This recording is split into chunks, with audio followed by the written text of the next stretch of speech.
inspiration, motivation, and encouragement is brewing. Welcome to the Tea Time with Tan podcast, where you experience innovative solutions and creative ideas designed for your colossal dream success. Let's sip. Here's your host, Tan.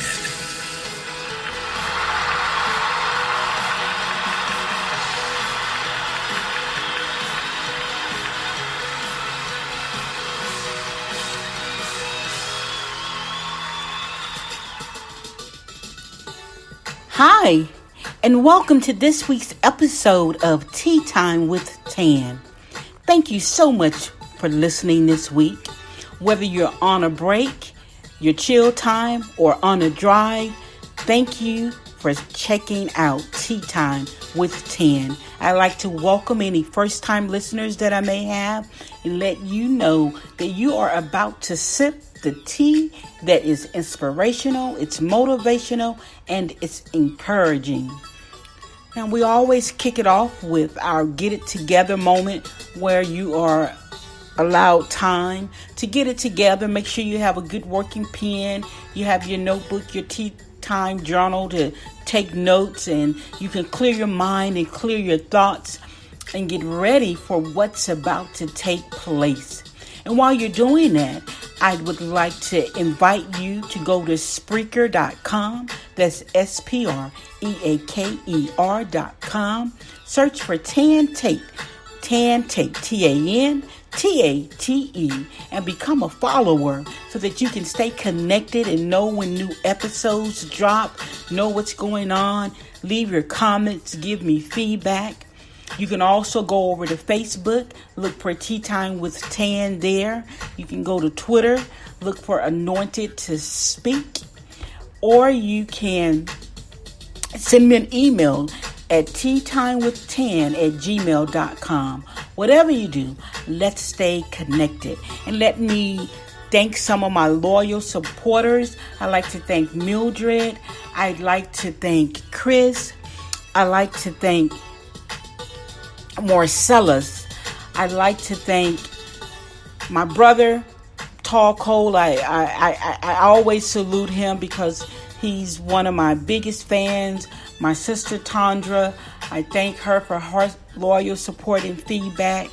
I also would like to acknowledge Shanerica. Just thank you. Thank you to all of my followers out there. Thank you for following me. Randy Hannah, thank you for your recommendation you wrote on the page. You know my story, and I'm so glad that you were able to write what you wrote. I appreciate it. You guys can check it out. Go over to Tea Time with Tan on Facebook, and you can catch the recommendations that are there. All right, we're going to go ahead and get started with today's episode. But before I do, I also want to acknowledge Sean. Sean, thank you so much. Sometimes it's the people that you don't know who show up when you need them to show up. I like to call them angels among us, and it's up to us to recognize the angels. So Sean, thank you for being an angel in my life at this season, this moment in time. So we're going to get started. We were talking about forgiveness. Hopefully you've heard the first episode. I believe it may be considered episode 1 and 2. But it's the first segment dealing with forgiveness. And I hope you've had an opportunity to listen to that. If you haven't, go back and listen to it. It's powerful. It tells you the importance of forgiving, the effects when we don't forgive, and the benefits when we do forgive. So please check that out. And I'm going to pick up with where I left off regarding forgiveness. I was sharing with you how I forgave immediately the young man who killed my daughter, my only daughter, my baby girl. Y'all, that was my heartbeat. And but I forgave him immediately. And I wanted to share with you a little bit of insight to how that's powerful and what forgiveness can do for you, even in death, what it can do for you. When my daughter was killed, I remember asking God if I could talk to her one more time, if I could talk to her one more time, just one more time. And early one Sunday morning, I had a dream and I looked out And there, up under the tree, which now I know to be the tree of life, I saw someone standing there in white. And I began to move closer to the tree. And the closer I got, I could see that that was my daughter, my baby girl. And what you don't know is that when my daughter was killed, she was killed tragically. No one should have to die the way that she died. And it was to the point where I remember the funeral home director saying that we were going to have to do a closed casket. And when I got back her autopsy report, I remember it shattered me. It shattered my very being. The way my daughter was killed. No one should have to die like that. No one should ever have to die like that.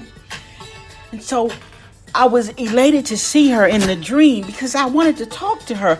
I wanted to know, kind of what happened. So in the dream, as I approach her, I find myself in shock, and I get to the tree, and there she is. And I put my hand on her shoulder, and I embrace her, and I say, "Oh my God, it's Luby. It's Luby." And she was just smiling. She was smiling. And if you know me personally, if you've seen pictures of my daughter, one of her best attributes was her smile. I mean, wow, she had a smile that can light up the world.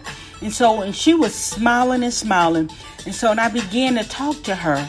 And I asked her, and I said, "Luby, what happened?" And she went on and said, "Well, Mom, he didn't want to let me ride. He didn't have a helmet, but, I went on ahead and he eventually let me ride, and we went for a ride." And I was like, "Well, was he going fast?" And she was like, duh. It's one of the fastest bikes that they make."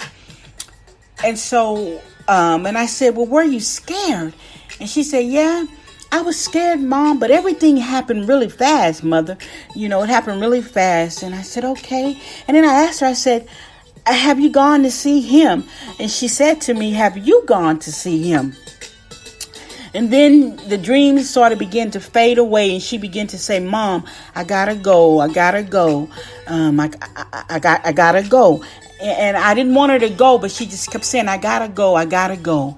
And when I woke up from that dream, I was visibly shaken because it seemed so real, so real. And I began to talk to God, and I'm like, help me understand that dream. Was it really her? And God began to say, yes, that was her. And he said, I want to tell you some things about the dream. And I was like, okay, God, I'm listening. And he said, I noticed you noticed her smile. And I was like, yes, God, it was just remarkable. And he was like, yes. Louis' smile represented faith. She never lost faith in me. I said, okay, God. And he said, and you remember when she asked you, had you gone to see the young man? And I was like, yes. And he said, that represented forgiveness. Luby had a very forgiving heart. And I knew that to be true. And I'm like, yes, God, she did. And he said, I noticed you kept staring at her, in awe. And I was like, yes, because there were scars that should have been there that wasn't there. The way they described her death in the autopsy, it wasn't what I expected. I couldn't see anything.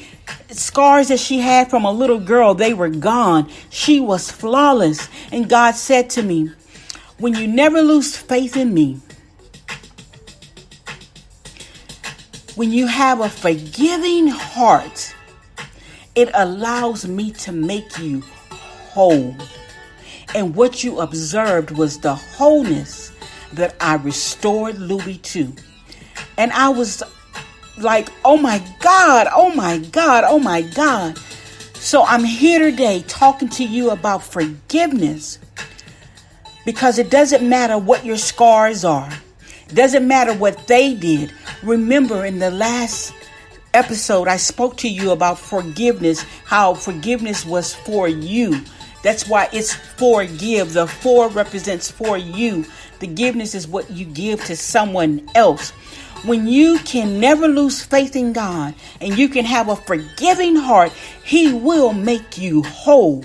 He will make you whole. And that's what He did for my Louie as she left that motorcycle, and the way the events that followed took place, there was no way I expected to see her the way that I did. All I had was the autopsy report.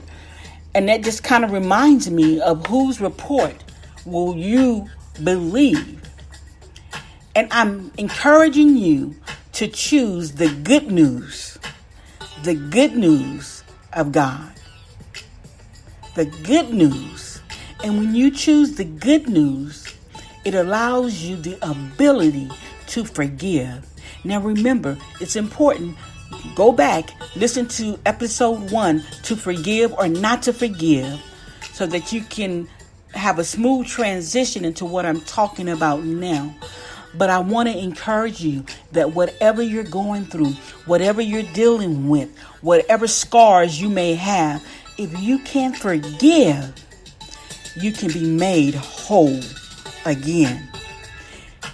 And all of that's connected to your brand, connected to who you are.